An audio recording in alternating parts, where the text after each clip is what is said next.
He's a member of the Judiciary and Foreign Affairs Committees. Congressman, welcome. Good to be with you, Mike. What is your assessment of the current crisis at the southern border, and what more can be done to address it? Well, I think the administration is approaching this in exactly the right way, really focusing on the underlying reasons for migration, understanding what's happening in the region that's contributing to that, helping to make investments that will reduce those challenges in those countries, in Guatemala, Honduras, and El Salvador. They've also done, I think, a very good job of managing the surge at the border.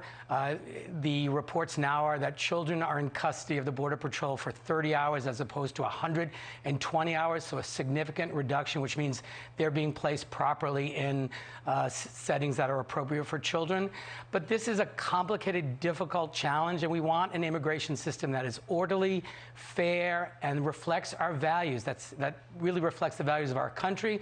I think the administration is doing that. But this is a difficult problem to solve. People are fleeing persecution, crime, tremendous hardships, looking for a better life in America. And dealing with the underlying causes of migration, why people are coming here, I think is the right way to approach it. It's exactly what the administration is doing. The vice president took a lot of heat for not going to the border until this past week. Did she and her staff make an unforced error in waiting that long?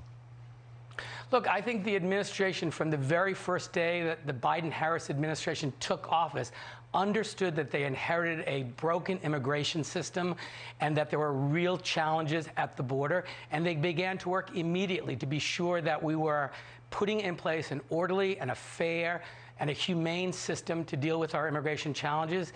They've done that from the very first day, so I don't think the visit changes that.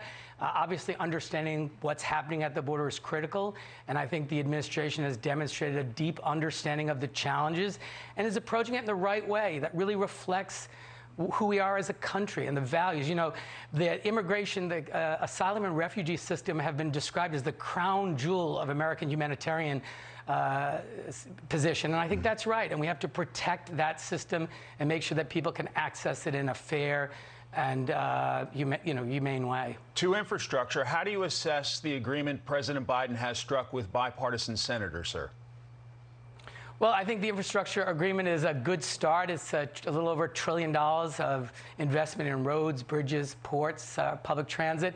I think it's a good proposal. The president has another proposal that relates to child care and early childhood education and higher education and paid family leave. I think those are also critical parts of our recovery. But I think the infrastructure plan that the president has announced is a good one. It will be transformative for our country. It will create millions of good-paying jobs, and it will address the deficit in our infrastructure spending, which has gone on for too long. And anyone who travels around just about any part of our country knows that we need to make investments in rebuilding the infrastructure of our country to compete with people we're competing with around the world who are literally racing by us. And so this is critical. I think there's bipartisan support to rebuild the country, and I look forward to kind of the terms of the final agreement. You've been around being a lawmaker for quite a long time now. Does coupling these two bills together, the one the progressives want and the infrastructure package, make it more complicated, more difficult to get them to the finish line?